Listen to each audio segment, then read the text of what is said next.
yo no me puedo sentar en esta mesa con Armando Benedetti. Laura está mintiendo, presidenta. Yo soy su aliada, yo no soy su enemiga. Benedetti tiene un toque de Jaime Bateman, que es la magia. Dios mío. Esta tarde la plenaria del Senado hundió la consulta popular del gobierno del presidente Petro. 47 votos por el sí, 49 votos por el no. No es casualidad que este ataque terrorista, un magnicidio que se constituye como un delito de lesa humanidad, que ya ha sido declarado como tal, haya ocurrido justo cuando Miguel estaba levantando su bandera de lucha. Ante la sala plena de la Corte Constitucional se posicionó como nuevo magistrado el exdefensor del pueblo, Carlos Camargo. Dedicaré mi vida a garantizar la supremacía de la Constitución. Mi compromiso será que la Corte siga siendo un dique contra el abuso. No voy a ir a debates, lo digo de una vez claramente, a insultarnos con otros precandidatos. Bueno, María Camila Roa, lo que nos ha dejado este año en política, mucho material. Creo que fue un año en política también muy impactante, muy duro, muy triste. Sí. No sé si logramos dimensionar lo que fue la noticia de un asesinato, de un magnicidio. Del precandidato presidencial Miguel Uribe Turbay, que yo creo que deja una huella en la historia para nuestro país, ¿no? Sí, yo se lo respondo de entrada, y mire que a mí siempre me gusta mucho este especial de Noticias Caracol en vivo porque uno reflexiona muchísimo, incluso armándolo. Y yo todavía no lo puedo creer, Juan Camilo.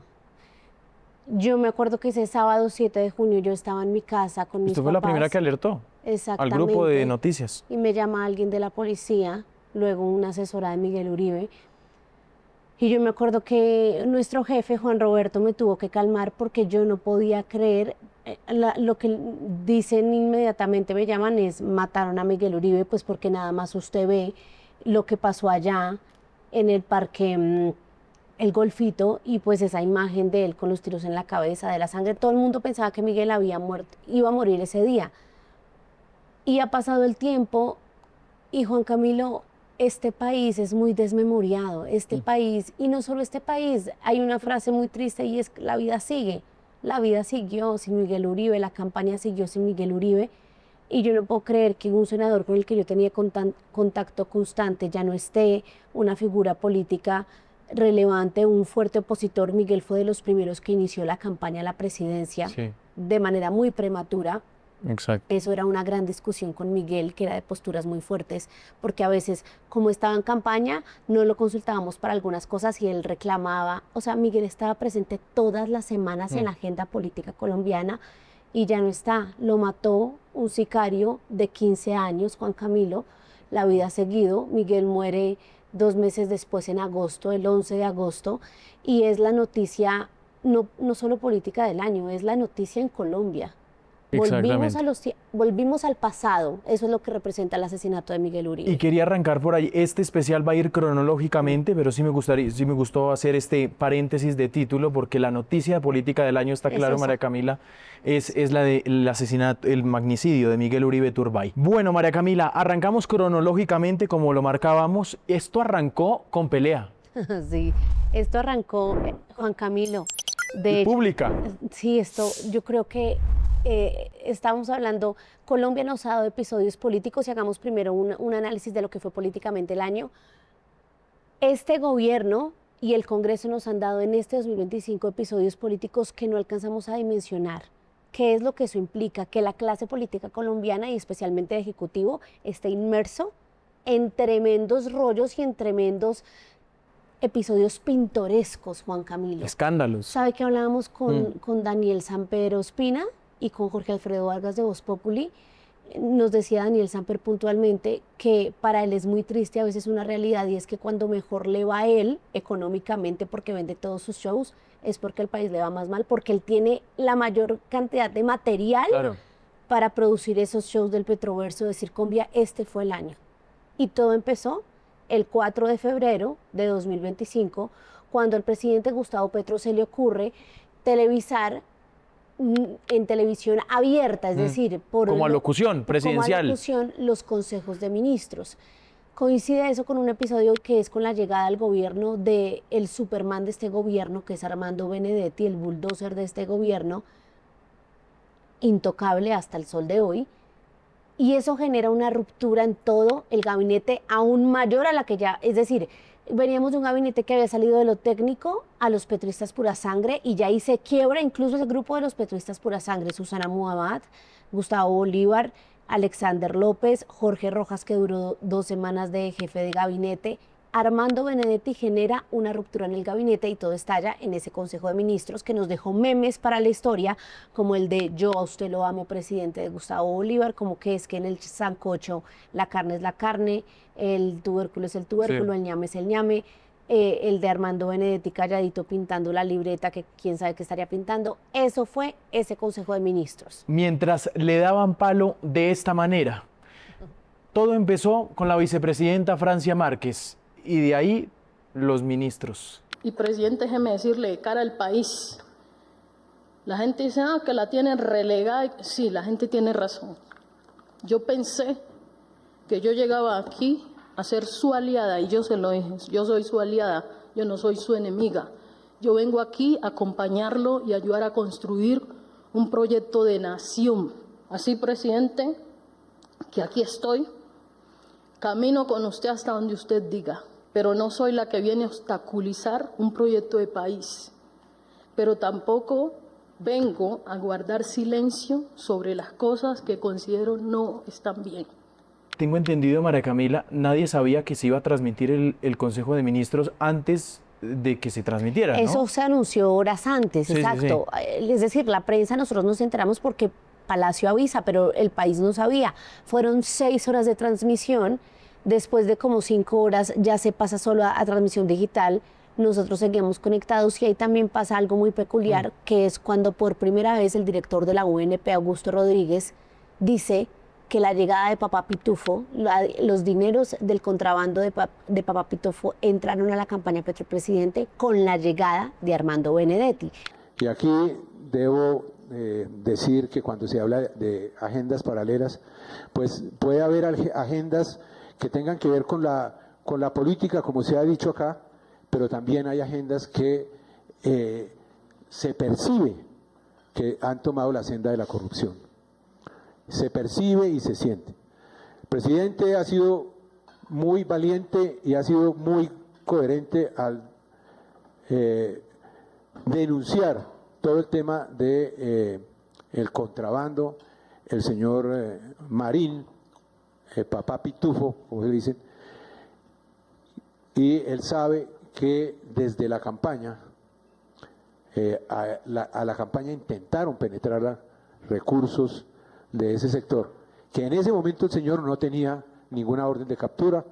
En este gobierno se logró, digamos, que acciones y denuncias generaran un estado distinto de los procesos, y hoy en día el señor tiene orden de captura y su extradición hacia Colombia.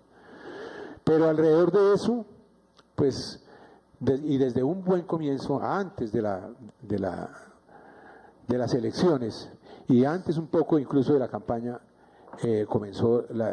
comenzaron esos grupos a merodear al presidente, a su familia, a las personas que nos movíamos cerca de él, para intentar penetrar ese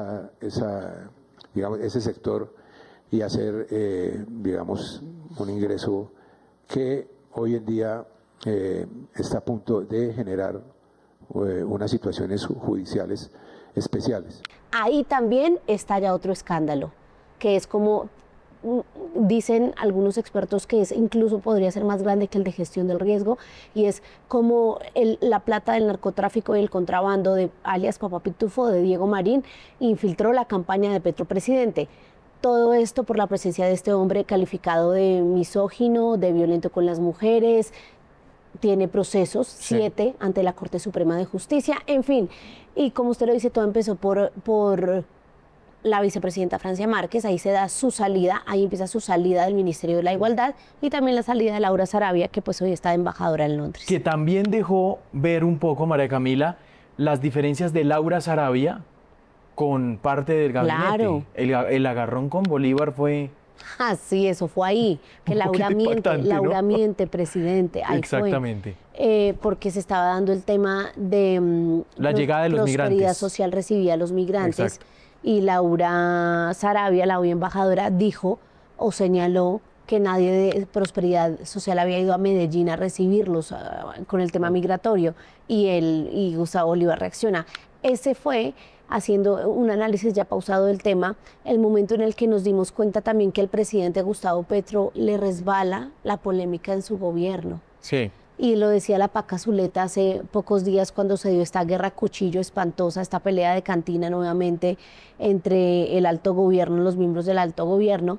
Decía ella que el presidente Gustavo Petro ha dejado ver que él no es la especie de líder al que le gusta poner orden en la casa. Eso empezó en ese consejo. Así fue la pelea de Laura y Bolívar, miren. Tuvimos un vuelo de Panamá hace 2 días, nadie de Prosperidad Social se hizo presente. Entonces no puede ser discurso, eso no es tiene que verdad. ser realidad. Presidente, eso no es verdad, teníamos 3 funcionarios allá. Y tengo aquí la foto, presidente. Teníamos 3 funcionarios allá y publiqué la foto. Por favor. Laura está mintiendo, presidente. Está hablando el presidente. Bueno, ahí estaba entonces lo que fue este Consejo de Ministros que marcó sin duda alguna también la parada de lo que fue el rumbo del año de este gobierno. Tal vez es un buen resumen de tantos. Sí, ese Consejo de Ministros, Juan Camilo, sí, eso es un producto de nuestra competencia, no debería mencionarlo, pero hablaba la gente de que eso fue una casa estudio y ahí empezó. Incluso hay un episodio en otro Consejo de Ministros en que la ministra de Justicia, entonces ministra Ángela María Buitrago, dice como, ya que no estamos en vivo, voy a hablar de esto y empieza a regarse con un tema también súper polémico y le dicen, ministra, estamos en vivo.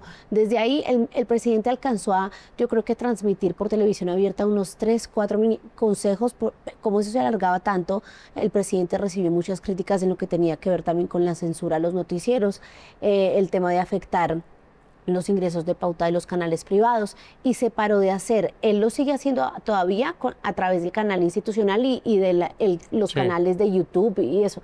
Pero ahí, Juan Camilo, nos dimos cuenta de un gobierno completamente quebrado, incluso con los más fieles alfiles del presidente en ese consejo. Creo que es en otro que el presidente también le metió un regaño a Daniel Rojas, el ministro de Educación, porque llega tarde. Llegó tarde. Y después el ministro le dice, presidente, me pone cuidado, y el presidente lo ignora completamente. No. Esos consejos de ministros mostraron un gobierno quebrado, han sido escenario para que el presidente se riegue en prosa, porque literalmente es así. El presidente habla horas al mejor estilo de los presidentes venezolanos, del alto presidente de Hugo Chávez, y mezcla todo tipo de temas, y eso le ha dado un tinte diferente al gobierno en este año. Eso no lo había hecho el presidente Gustavo Petro antes, de pronto sí en tarima, pero no a través de las transmisiones de los consejos. María Camila, defiende el presidente Petro este hecho, dice que eso es gobernar abiertamente al pueblo. Sí, que es abrir los espacios privados al pueblo, y ahí hay otra polémica, porque el Consejo de Estado le dijo, presidente, qué pena, pero los consejos de ministros no deben ser los espacios abiertos al pueblo. Las alocuciones sí, y hay otro tipo de espacios que usted puede abrir al pueblo. Los consejos de ministros son para que usted decida cómo gobernar. Eso no lo tiene que abrir al pueblo. Entonces ahí está una discusión también jurídica muy amplia, todavía está eso en discusión en la Corte Constitucional, y pues el presidente trata nuevamente de agitar sus bases exponiendo un gobierno cercano. Pero yo coincido con lo que dice, por ejemplo, Pedro Viveros, de que esa estrategia no ha funcionado para mostrar un gobierno abierto. Miren lo que terminó. Y le jugó en contra. Ya para cerrar este tema, María Camila, no puedo dejar, porque también marcó un punto de partida de lo que fue el año de las alocuciones presidenciales. Sí. Nunca se había visto tanta alocución presidencial, y yo creo que nunca dimensionó el país por qué las alocuciones presidenciales, como al final se hizo, necesitaban una regulación por las autoridades. Exactamente, sí, la locución presidencial debe ser para comunicar al país un tema de relevancia, de importancia, que afecte la vida de los colombianos, y el presidente empezó a hacer alocuciones Una muy polémica fue cuando hizo la revelación de Pegasus, de la compra del software. Después lo que hacía era transmitir discursos que daban las regiones. Recuerdo uno muy polémico del Tolima, y lo pasaba después como alocución. Entonces ahí se dieron una serie de demandas que el Consejo de Estado también empezó a regular y dijo, presidente, las alocuciones son para comunicar lo urgente y lo importante. El presidente aún sigue haciéndolo y él dice que él puede hacer uso de ese para comunicar al país las cosas importantes, porque todos los temas son importantes. La salud es importante, la reforma tributaria la última que hizo fue sobre la reforma tributaria, la ley de financiamiento. Entonces ese ha sido también un uso muy polémico de la alocución. Las alocuciones presidenciales. Vamos a pasar al segundo tema de este año, protagonista en el 2025. Y es el nombramiento de Armando Benedetti. María Camila, vaya personaje. Sí. No hay kriptonita para este Superman, no la hemos encontrado, Juan Camilo. Sí. Y creo que su mayor poder es el respaldo de su jefe. Su jefe ha demostrado, el presidente Gustavo Petro, que él es el más importante de sus alfiles. Lo comparó con Bateman. Sí, con él.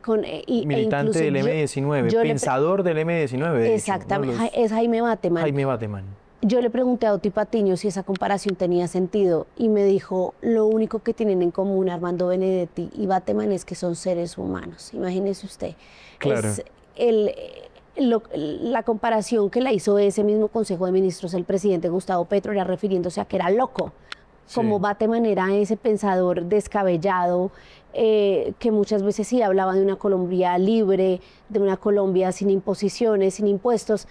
Él dice que Benedetti es ese tipo de persona deschavetada, que habla así costeño, y la comparación cayó muy mal en las filas progresistas o en esa militancia que estaba en el gobierno que viene del M-19. Pero el tema de Armando Benedetti es impresionante, Juan Camilo, porque incluso Armando Benedetti ha demostrado que no está de acuerdo con todo lo que hace el presidente y el presidente le hace caso. Ahí vuelve nuevamente la teoría de qué es lo que sabe Benedetti. Sí. Acuérdese de los famosos audios que reveló la revista Semana. Nos hundimos todos y no sé qué. Hoy Benedetti dice que le hacía referencia a otra cosa, que nunca va a hablar de eso, pero pues nuevamente usted empieza a ver quiénes han sido las cabezas cortadas por Armando Benedetti. Son muchísimas y son personas que nunca pensamos que se fueran a ir por un personaje como Armando Benedetti. Partamos de Laura. Laura Sarabia, que ella llega al gobierno por Armando Benedetti, ella conoce a Gustavo Petro por Armando Benedetti. De la UTL de Benedetti, ¿no? Exactamente, ella lo conoció en el partido de la U, después en su UTL, era su fiel compañera al mejor estilo de la descripción del presidente Gustavo Petro, y pues después de unas pujas internas muy fuertes, de incluso un irrespeto tremendo de Benedetti a Laura Sarabia, ya sale, pero han salido también muchos otros como el pastor Alfredo Saade, Gustavo Bolívar. Muy mal peleando con Benedetti. Benedetti tiene... No es buena idea. No es buena idea pelear. Y lo dijo Carlos Carrillo hace unos días. Sí. Dijo, yo prefiero que el presidente tome su decisión, pero yo no me voy a poner a pelear con Armando Benedetti, porque mire todo lo que ha pasado con los que pelearon con Benedetti. Benedetti, Juan Camilo, aquí en Aras de la Verdad, es un hombre muy ágil. Toda la vida, ¿no? Y yo hablo con gente muy cercana hoy. ¿Usted ve el mismo Benedetti congresista? No. Y mire que ese es el punto que yo creo que ha sido su éxito en la gestión ministerial, y es que sí es cierto que Benedetti dejó el trago y las drogas. Sí. Es cierto que después de su proceso de limpieza, ahora Benedetti es un hombre que se levanta temprano a trabajar, que está sobrio, dedicado a su familia, regresó con Adelina Guerrero, su esposa. Salió como de esa vida de desórdenes, y eso le ha ayudado mucho a mantener un muy buen ritmo laboral. Entonces Benedetti, Juan Camilo, usted se levanta hoy y el ministro habla por lo menos 2 o 3 veces en la mañana en todas las emisoras del país. Sí. Con Gustavo Gómez, con Néstor Morales, con también la FM, Juan Lozano. Benedetti está trabajando. Mire cómo está trabajando en las redes sociales. También hay un tema un poco pintoresco y polémico, pero Benedetti ha demostrado que tiene el pellejo duro, es un hombre políticamente muy hábil, que tiene muchos amigos del pasado que no se atreven a tocarlo, aunque saben lo polémico que es, especialmente de la costa Caribe, y que efectivamente logra conectar con el presidente Petro. Muchos hombres cercanos dicen eso, que es que el presidente es muy lejano, que no se deja hablar, que cuando está solo se encierra. Benedetti logra entrar. Benedetti logra que lo escuche y ese ha sido su éxito. Claro, esa es la relación bien especial con el presidente Petro, que así lo defiende, miren. Benedetti tiene un toque de Jaime Bateman, que es la magia. No es lo mismo un cachaco haciendo política que un costeño haciendo política. Bueno, ahí está una de tantas defensas, como, ya sabe que me acordé, ¿de qué? La frase polémica ahí en la Plaza de Armas, del presidente Petro diciendo que le tenía miedo a las amigas de Benedetti. Ah, que sí, esa fue una frase que dijo este año. Que dijo que él no iba a fiestas, que el que iba a fiestas era Benedetti y que le tenía mucho miedo a esas fiestas y a las amigas que llevaba a las fiestas. Imagínese usted. Ahí uno puede imaginarse un poquito de la relación entre los dos. María Camila, pero para cerrar, ¿qué tan exitoso políticamente o qué tan hábil políticamente fue Benedetti en el Congreso de la República? Yo ahí sí siento que el ministro se raja, Juan No le fue Camilo. tan bien, ¿no? No, de hecho, si usted mira que se ha aprobado la gran bandera legislativa de este gobierno es la reforma laboral. Ya está rigiendo la reforma laboral. Es una reforma buena, con muchos beneficios a los trabajadores que, pues sí, tiene una afectación en que no tiene un tiempo de transición y eso afecta a muchas empresas. Y en eso el que jugó para sacar adelante no fue tanto Benedetti, fue más Gloria Inés Ramírez, una ministra que habló y que lo reconoce todo el mundo con todos los sectores, y también la reforma pensional que está en pausa por los temas de análisis en la Corte Constitucional. Pero Benedetti fue el hombre que vio, ya vamos a hablar de eso, cómo se le hundió la consulta popular, casi le pega al secretario del Senado por eso, ha visto cómo se le hunde la reforma a la salud y yo vi cómo él intentaba salvarla, la reforma tributaria también. O sea, a nivel legislativo ha tenido grandes derrotas, pero Juan Camilo también ha tenido, digamos, esa coordinación con las bancadas. Le meto una ahí. ¿Cuál? La de Carlos Camargo. Creo que es una de las grandes derrotas. Sí, la elección de esa Carlos es la Camargo. más grande. Sí. Todos pensamos que incluso Benedetti hubiera podido salir ahí después de esa elección porque esa también es parte, para mí es una de las noticias más importantes del año. Yo nunca había visto algo así, ya vamos a hablar de eso, pero Benedetti a nivel legislativo demostró que pues no es todopoderoso en ese sentido, pero yo no lo culpo tanto ahí, haciendo las veces de abogada del diablo. Creo que Benedetti es muy hábil, pero creo que le fue tan mal como le hubiera podido ir a cualquier otro ministro de Interior, porque es que el presidente Gustavo Petro se tiró la relación con el Congreso, se llevó por delante la relación con el Congreso, especialmente con el Senado. Entonces muchas veces lo que los ministros trataban de hacer ahí bien, el presidente lo desarmaba en un trino. Entonces eso lo sufrió también Antonio Sanguino, los ministros de Hacienda. Ahí yo digamos que no digo Benedetti es un ministro perverso en Interior porque él es muy ágil políticamente. El Congreso es su salsa. Estuvo más de 20 años en el Congreso como congresista, en todas las bancadas, desde el uribismo, la U, ahora con el petrismo. Entonces yo creo que le fue mal. Sí, claramente es algo que se le puede evaluar a él, pero es por esa relación rota, porque no hubo coalición de gobierno. Armando Benedetti, los grandes personajes también que nos dejaron este 2025. Bueno, María Camila, el tercer tema. María Camila, yo quiero que usted se ubique ese día en la tremenda jornada laboral que tuvo. Ese día está cumpliendo años. Exacto, además, 14 en pleno cumpleaños suyo. Nunca se me va a olvidar ese cumpleaños, nunca. Cuénteme cómo arrancó el día. ¿Usted sabía ese día? ¿Se iba a dar una decisión importante allá en el Congreso? ¿Cómo arrancó ese día? No, arrancó desde muy temprano, Juan Camilo. Y yo quería trabajar ese día. ¿Usted pensó que ese día se iba a cruzar la imagen política del año? Porque es de la imagen política, creo que es esta. Es esa, sin duda alguna. Yo no pensé que eso fuera a terminar. Sí estaba muy emocionada. Uno que cubre esta fuente se emociona con los debates en el Congreso. Yo estaba muy emocionada por lo que iba a pasar, porque el día anterior hasta muy tarde estuvimos haciendo cuentas. ¿Cuáles son las cuentas? Y Juan Camilo, el tema subía y bajaba por 1 o 2 votos. Entonces están a favor, están en contra. No se sabía mucho. Y eso era muy importante porque era la primera vez que el presidente hacía uso de es que ya lo vemos hacia atrás y es como si se hundió la consulta. No, en ese momento todo el mundo estaba muy indignado porque decían cómo es que el Congreso hunde una ley y el presidente se pasa por encima convocando un mecanismo, desconociendo 18 millones de votos que tiene el Congreso, que es mucho más de los que él tuvo como presidente, y convocó una consulta popular. Y ahí fue cuando más arreció. Este año tuvo, y eso podría incluso ser como también un tema político del año, el nivel de agresividad del discurso político del presidente. Yo siento que en ese punto de la consulta popular fue cuando más fuerte yo lo sentía, que yo decía, Dios mío, no puede ser este nivel de hostilidad del presidente contra el Congreso. El Congreso sacó las garras, también tema electoral. Juan Camilo, a los políticos les sirve pelear con el gobierno. Sí. Usted sabe que han catalogado de torpes a los que han hundido las reformas y todo, pero a ellos les encanta pelear con el gobierno. Pero se estaba moviendo Armando Benedetti, se estaban moviendo los alfiles del gobierno, Jaime Duzán, que conoce muy bien el legislativo, para intentarlos mover, y eso estaba funcionando. El día anterior el gobierno tenía ya los votos de la consulta. Entonces yo me acuesto tarde, como a la medianoche, me levanto y eso se empieza a mover. Se aplaza la votación. Y después entramos a un debate muy largo. El presidente del Congreso era Efraín Cepeda y para mí el gran articulador, Juan Camilo, esto se cuadró entre, y eso ya se puede decir, entre la senadora Paloma Valencia, Efraín Cepeda, Miguel Ángel Pinto, e incluso estuvo ahí Angélica Lozano, pese a que ella dice que no votó la consulta, porque ya estaba en una entrevista. Entonces eso fue...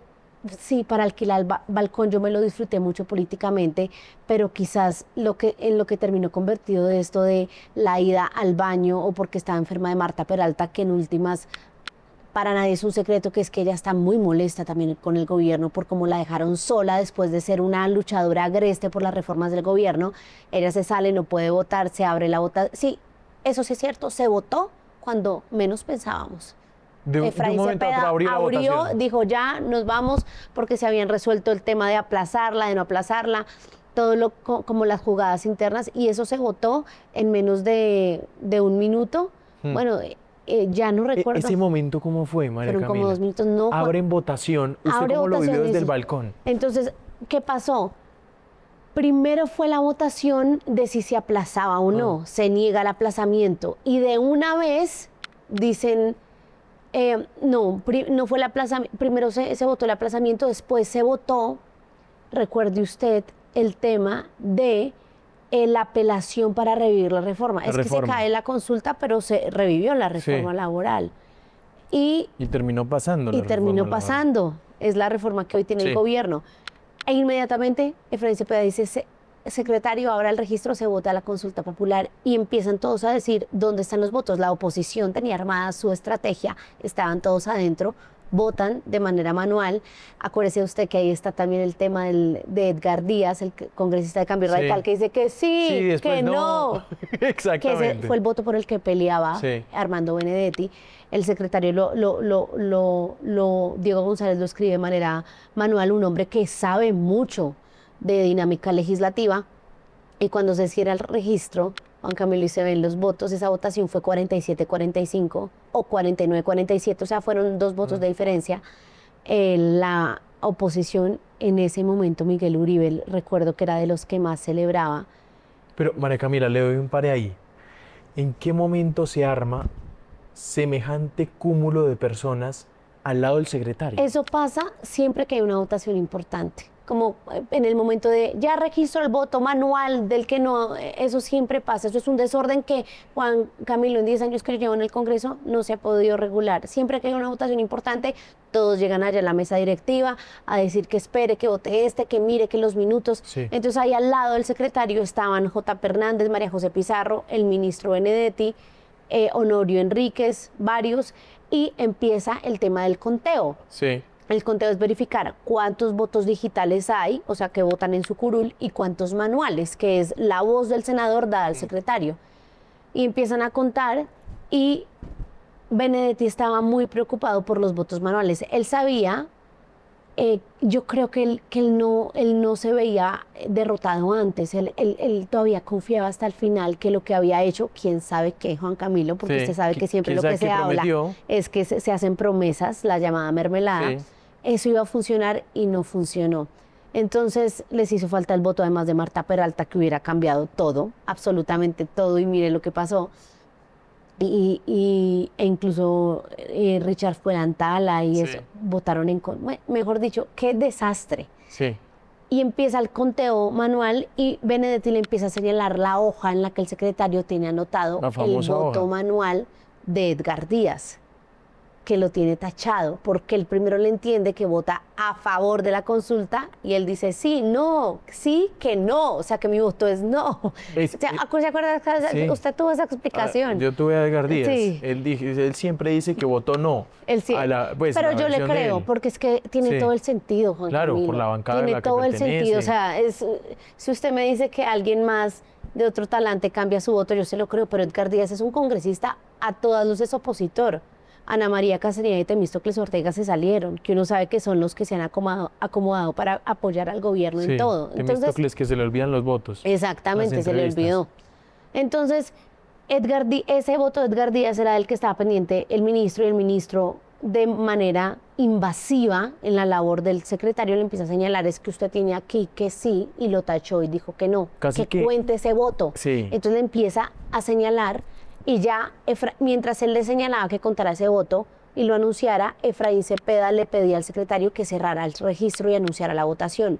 No lo podía escuchar de la gritería que tenía al lado, y empieza a señalarlo, y cuando el secretario por fin cumple la orden del presidente y da la votación que al ministro no le gusta, Benedetti empieza a golpear la mesa. Se salió de madre todo. Salió de madre todo. Sí, María José. Todo en vivo estaba, ¿no? Todo, En Noticias nosotros Caracol. estábamos en vivo. ¿Usted daba crédito de lo que estaba de semejante show, No. María Camila? De hecho, a mí fue un episodio chistoso, Juan Camilo, porque yo empecé a decir en la transmisión: Dios mío, Sí. porque yo veía que Benedetti le iba a pegar No, todos creímos eso. a Diego González y María José Pizarro.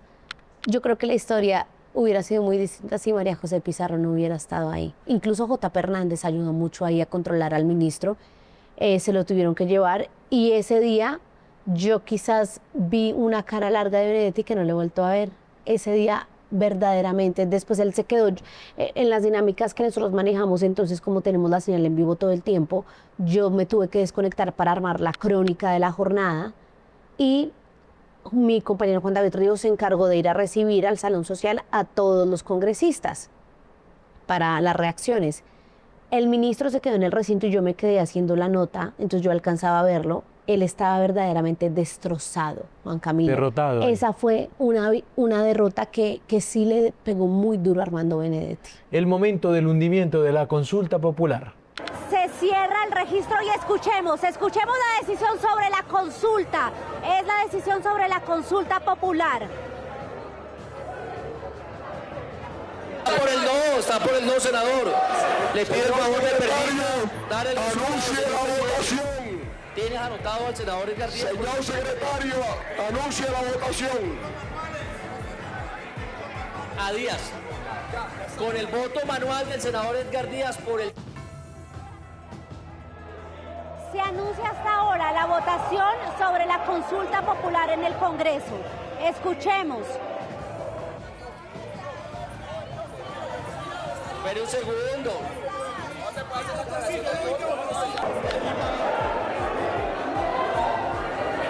No ha podido anunciar el resultado el secretario Diego González porque tiene al lado al ministro del Interior. Dios mío, Dios mío. Dios mío. Hay un desorden impresionante hasta ahora. El ministro del Interior salido de sus cabales aquí en la plenaria, gritando y manoteándole muy fuerte al secretario del Senado. Lo tienen que retirar sus mismos parlamentarios y le están pidiendo a los otros congresistas respeto por el secretario del Senado, porque no dejó anunciar el resultado, diciéndole que había unos votos manuales que no salían registrados. Entonces, así las cosas.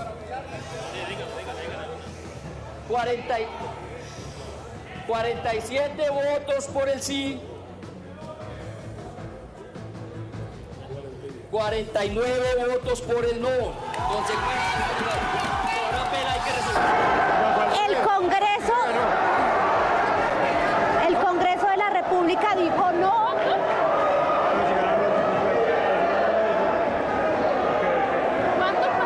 Ahí estaba entonces de los videos que nos dejó este año el Congreso ¿Qué tal, de es la increíble. República. Así es, María Camila. Tema 4. que es la noticia del año, sin duda alguna. Miguel Uribe Turbay. Sábado. 5 de la tarde. Antecitos de las 5, como entre las 4, 4:30. Voy a hacer una confesión personal. Yo estaba en pijama, en mi casa, tomando chocolate con mi familia, lo que todo el mundo creía que iba a ser un día normal. Es más, ese era un sábado calmado. Exacto, un sábado calmado. ¿Qué pasa a las 4 o 5 de la tarde, María Camila? A mí me empiezan a llamar y Juan Camilo, yo normalmente los fines de semana no contesto el celular para temas laborales. Entonces, una fuente, lo que llamamos en periodismo fuente, me empieza a marcar y a mí se me hizo muy raro que me llamara él puntualmente y me escribe, es urgente. Acaban de darle 2 tiros en la cabeza a Miguel Uribe. Ahí yo contesto, pregunto qué pasó e inmediatamente llamo a Juan Roberto. Le digo, me acaban de decir, me dice, a él también ya le han dado una información. Cuelgo esa llamada y me llama Juan Roberto, sumida en un llanto que yo no puedo describir. Yo creo que eso fue lo que me desestabilizó tanto a mí, la mano derecha de Miguel Uribe. Entonces yo le contesto y le digo, ¿es verdad? Yo solo le digo eso. Y esta mujer empieza a gritar y me dice, mataron a Miguel Uribe, por favor, cuéntenlo, ya. O sea, necesitamos que cuenten ya, esto acaba de pasar. Yo recuerdo mucho que quien estaba en vivo era Paulo Arango. Paulo Arango es quien está en digital. Entonces yo lo reporté inmediatamente en el grupo y Juan Roberto me dice, vámonos ya al canal. Llegamos al canal y arrancamos una transmisión, Juan Camilo, de 7 horas ininterrumpidas. O sea, yo ese día no me paré de la silla en 7 horas y es una noche muy oscura, es un día... No, Bogotá no daba... Yo no daba crédito, pues porque María Camila, usted y yo somos contemporáneos. Somos chiquitos, nosotros no vimos lo que Juan Roberto vio y los periodistas. Pero ya sabemos qué es. Sabemos qué es, exacto. Humberto de la Calle hacía esta reflexión que a mí me volvió pedazos y este tema toca las fibras más sensibles del corazón, Juan Camilo, porque nosotros de oídas lo habíamos oído, como dicen por ahí. Ya sabemos qué es y es horroroso. Es horroroso sentir que nadie puede expresar libremente sus ideas porque esto es lo que puede pasar. Más allá de lo que haya pasado con su esquema de seguridad, Juan Camilo, esto muestra la inviabilidad de país en la que vivimos, en la que un niño por 20 millones de pesos mata a una persona que no conoce. Este episodio tiene todos los rasgos y las características de lo que está mal en una sociedad. La niñez en función de la criminalidad, del crimen, sí.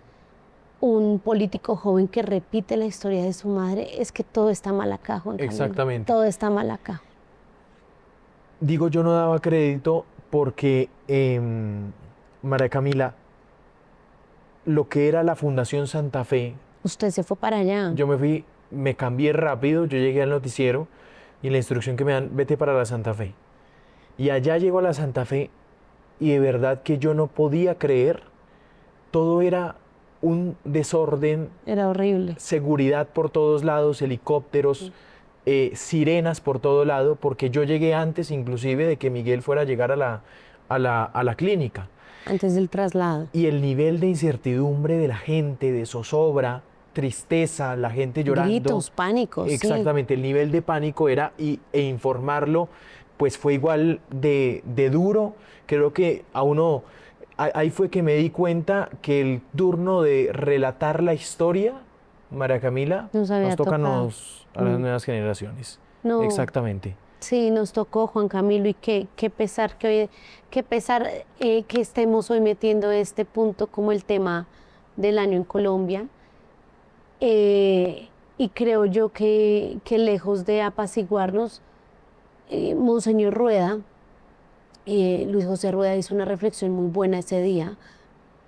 Muy buena no, o sea, una reflexión que yo me acuerdo que yo lloré cuando yo lo escuché y él dijo, este es el llamado, la zarandeada más fuerte que va a recibir Colombia en muchos años para entender que el camino no es la polarización. Y hoy, 4 meses después, yo digo que no lo entendimos, Juan Camilo. No, creo que sí. Entonces es muy duro, Miguel Uribe muere y las imágenes de su hijo Alejandro, de María Claudia Tarazona, de su padre llevando el ataúd. Juan Camilo, qué dolor. Nadie en Colombia debería ser asesinado por sus posturas políticas. Miguel Uribe fue asesinado por eso. Estamos repitiendo la historia, sí, con matices distintos y una voz, sí, que tenía mucha proyección. Es cierto que Miguel no era la voz más fuerte de su partido, ni de la derecha, pero Miguel Uribe era un senador juicioso, con una voz muy fuerte, y fue arrebatado este año en un episodio en que yo jamás me imaginé que fuéramos a vivir. Vamos a repasar, bueno, omitimos una parte que me parece importante, María Camila. Miguel ingresa a la Fundación Santa Fe, a partir de ahí empieza una lucha. Con el doctor Hakim. Con el doctor Fernando Hakim. ¿De fe? De fe. Mucha fe. Mucha fe de su familia, de María Carolina Hoyos, del país. Mi familia y yo orábamos por Miguel, el país oró por la recuperación de Miguel Uribe. De todos los sectores políticos, ¿no? De todos. Sí. Eso dejó muchos mensajes. Sí, esto uno quizás a veces deshumaniza un poco lo que son esas transmisiones, porque aquí es donde nos mostramos profesionales, Juan Camilo. Yo estaba de vacaciones con mi familia cuando Miguel fallece. A mí me pegó tan duro eso. Esa mañana, una madrugada. Sí, yo estaba al otro lado del charco, entonces eso fue más o menos a las 11 de la mañana.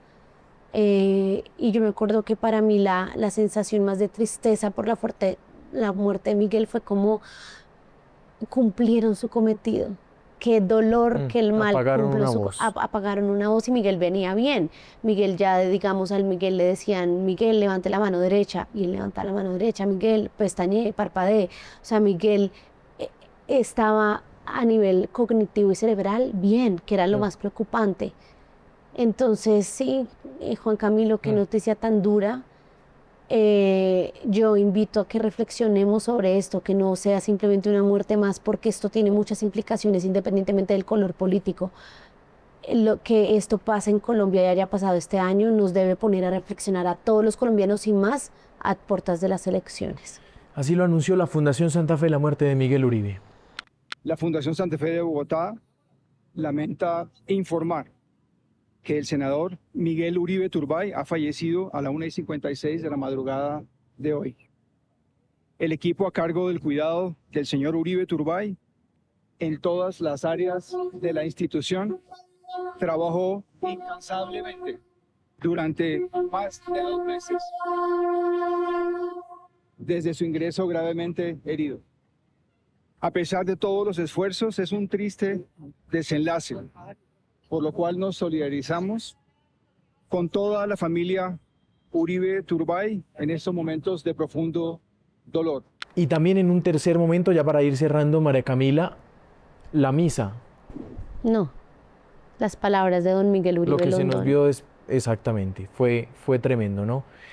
Una misa muy sentida, una Eucaristía muy sentida, también lo que fue la velación, la cámara ardiente allí. Y qué pena yo meter aquí la cucharada indebida, pero lo más triste para mí de esa velación, junto al dolor de esta familia, es que es la primera vez que es un magnicidio en Colombia. Colombia que ha tenido muchos magnicidios en que el gobierno de turno no está ahí, el presidente de turno no está ahí para darle la mano a la familia del líder asesinado y decirle, estamos con ustedes y velaremos por la justicia. Y a la familia tampoco le hubiera gustado que estuvieran. Entonces esto es muestra de esa pugnacidad y esa polarización que vivimos. Muchas veces la gente dice, Juan Fernando Cristo lo dijo el otro día y yo no estoy de acuerdo, con que es que Colombia ya vivió cosas peores. O sea, Colombia ya ha salido de cosas peores. Juan Camilo no. Y eso que le estoy contando es muestra de eso. Un nivel de polarización tal en el que lo que prima no es el dolor de una familia que le acaban de matar a su ser querido, sino es que somos distintos políticamente y por eso no me aparezco allá. Eso es increíble. Claro, es muy marcado. Vamos a pasar ya al último tema. De las grandes derrotas políticas para este gobierno, la elección como magistrado de Carlos Camargo. María Camila, recordemos antes por qué era tan importante hemos presenciado muchas elecciones, Sí. pero esta era particularmente importante. Por un tema, y esta ha sido la lección, y me lo decía alguien que lleva 20 años en la Corte Constitucional, esta ha sido la decisión más importante en la historia de Colombia de un magistrado de la Corte. ¿Por qué? La Corte tiene 9 sillas, lo explicamos rápidamente, y hoy el gobierno tiene 4 magistrados que prácticamente le votan favorablemente sus apuestas. Entonces, ¿qué pasa ahí? El presidente Gustavo Petro quería ganar el famoso 5 para tener el 5-4. La balanza. Y ese 5 lo completaba este puesto.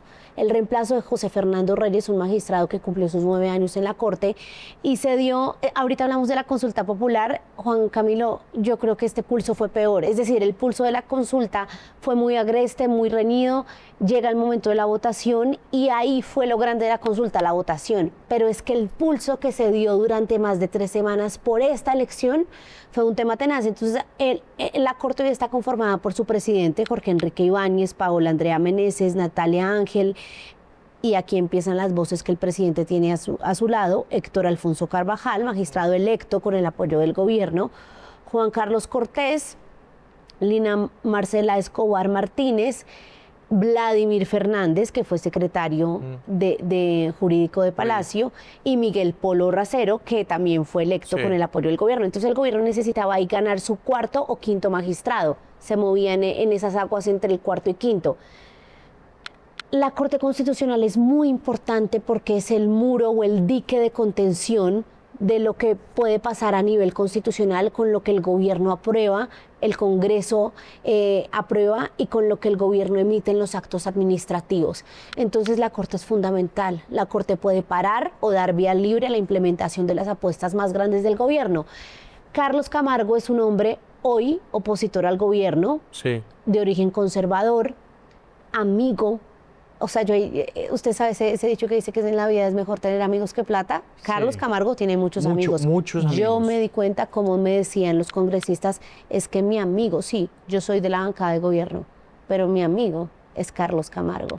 Congresistas de la U, liberales, que le habían votado muchas cosas al gobierno. Yo vi a más de uno, después de la elección, yendo a felicitar hasta Sandra Ramírez. Un abrazo de esa manera. ¿Qué tal? ¿Usted se acuerda que eso fue en Código Caracol? Lo contamos, y eso fue un código chistosísimo, porque esa es la palabra, de ese abrazo entrañable de los petristas que fueron a abrazar a Carlos Camargo, pues porque a usted también le conviene tener de su lado un magistrado. Claro. Y está empezando periodo. Olga Lucía Balanta, y aquí yo quiero hacer un paréntesis y un mea culpa también, Juan Camilo, sirva la ocasión, porque es que esto terminó siendo a nivel mediático un tema de quién era la cercana o la apuesta del gobierno versus el que no. Y qué pena, pero es que el gobierno decidió apostarle a Balanta para que no quedara Camargo. Y lo que hicimos fue prácticamente bajarle la caña al perfil de una mujer también muy preparada. Claro. Y yo lamento mucho eso. Sí. Fue cosa también propia del pulso político, entonces le decían que era la regalada al gobierno. Eso no es así. Olga Lucía Balanta es una jurista respetada, con una gran carrera, pero y ella decía, yo soy apolítica. Que me quieran respaldar en el gobierno está muy bien, yo voy a defender estos derechos por su ideología, si era más cercana al gobierno, pero a ella la escogieron para ganarle al otro, para evitar la llegada de Camargo. No se pudo. Lamentable esta situación para la señora Balanta, y ahí fue otra derrota muy grande de Armando Benedetti, Juan Camilo, y del gobierno, y finalmente para muchos esto es sano en democracia, porque la Corte está equilibrada y se van a seguir dando pulsos muy duros ahí. Veamos el momento de la elección de Carlos Camargo. Terminó la votación y la comisión escrutadora, conformada por senadores de diferentes partidos, hizo el conteo. El resultado: 41 votos a favor de María Patricia Balanta y 62 a favor de Carlos Camargo. Y con el júbilo y celebración propios de una victoria electoral, los senadores a favor de Camargo corrieron anticipadamente a felicitarlo en medio de una gran algarabía que no dejó leer el resultado. Se pudo hacer momentos después. Senadora, nadie hable, rinda el informe.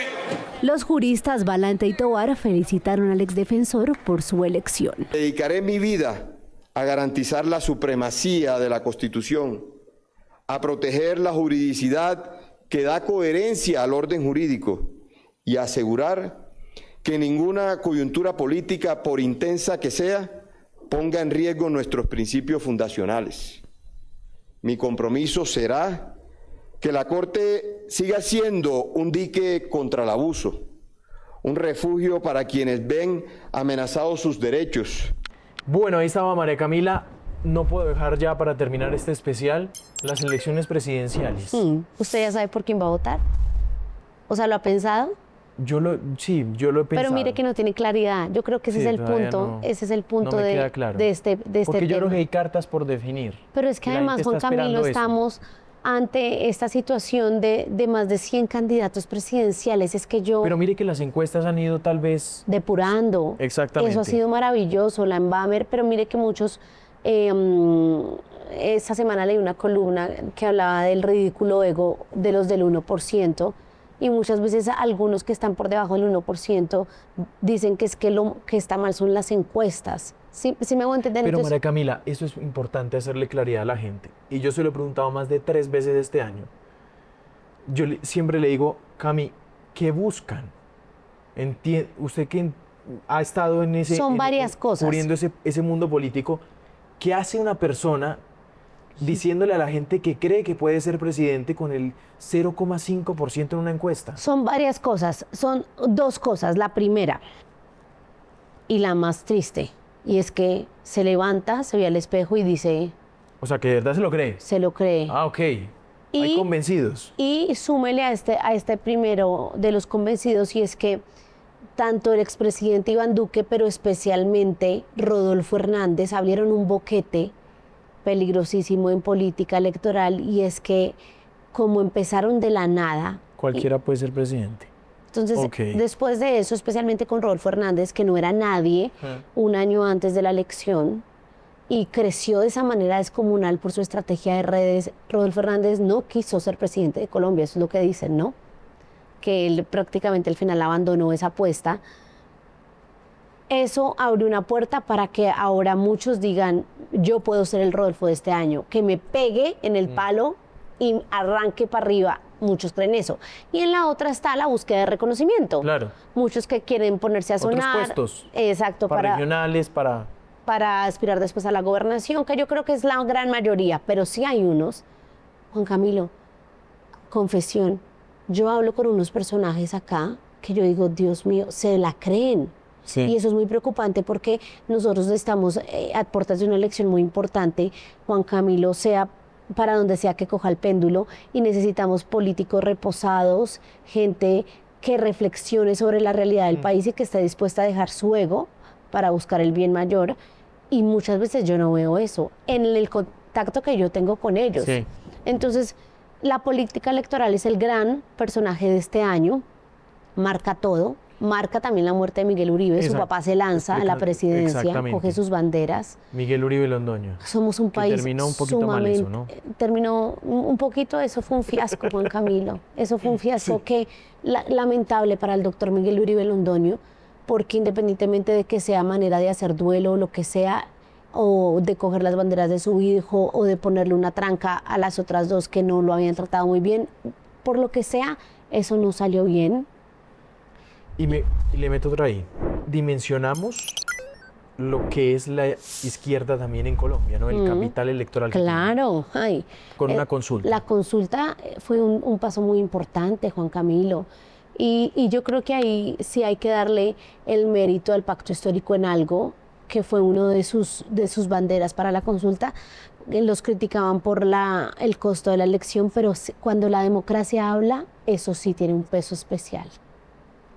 Eso sí, que la gente vaya a las urnas y si legitima completamente una candidatura. Sí. Y por eso Iván Cepeda pasó de ser un senador reconocido, sí, por el caso del expresidente Uribe, lo que sea, a ser un candidato presidencial que lidera todas las encuestas. La democracia sí legitima las aspiraciones a la presidencia. Así fue la reacción de Iván Cepeda ganando esta consulta. Tenemos un programa, una propuesta programática que he presentado al país en el día de ayer y cuyo título es las 3 revoluciones para una Colombia potencia mundial de la vida.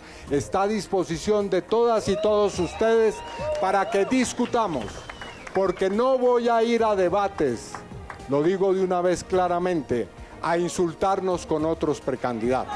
Y Cami, entonces, el próximo año, esto va a estar, usted me va a corregir, usted sabe más. Me parece que, según las encuestas, hay un candidato de izquierda que tiene grandes probabilidades, opciones de pasar a una segunda vuelta presidencial. Sin duda. Y la lucha va a ser por quién le va a competir a Cepeda. ¿Quién va a sumar más? En este momento el que vaya a la delantera es Abelardo de la Espriella. El tercer carril es nuevamente para Sergio Fajardo, pero hay quienes dicen que se podría abrir un cuarto carril con un personaje más moderado como Juan Carlos Pinzón. Centro derecha, por ahí está la cosa. Dicen que puede haber un cuarto carril. En Colombia nunca ha habido un cuarto carril. Siempre son los dos extremos y una tercería que araña y que alcanza a ver muy cerca esa segunda vuelta. Sergio Fajardo casi pasa la segunda vuelta en la elección de Iván Duque. Le faltaron 200.000 votos. Entonces parece que puede haber un cuarto carril y yo sí creo que puede ser la ocasión del cuarto carril o del tercer carril, porque es que sí hay mucha gente cansada de la polarización y si no lo es, Juan Camilo, pues seguimos en esa dinámica tan nociva para el país que es, vamos a entrar a la dinámica chilena, ¿no? Que es ir de allá para acá y de acá para allá. Péndulo. Al péndulo. Este fue el año político, si este fue lleno de noticias, creo que el 2026 prepárese, María Camila. Porque ya nos estamos preparando, se viene un año bien pesado. El año 2026 va a ser el año más importante políticamente para Colombia en mucho tiempo. Renovamos el Congreso después del primer gobierno de izquierda, eso es muy relevante. Vuelve al Congreso el expresidente Álvaro Uribe Vélez, a las listas por lo menos, aparentemente también Germán Vargas Lleras. Va a regresar como mucho a la dinámica electoral.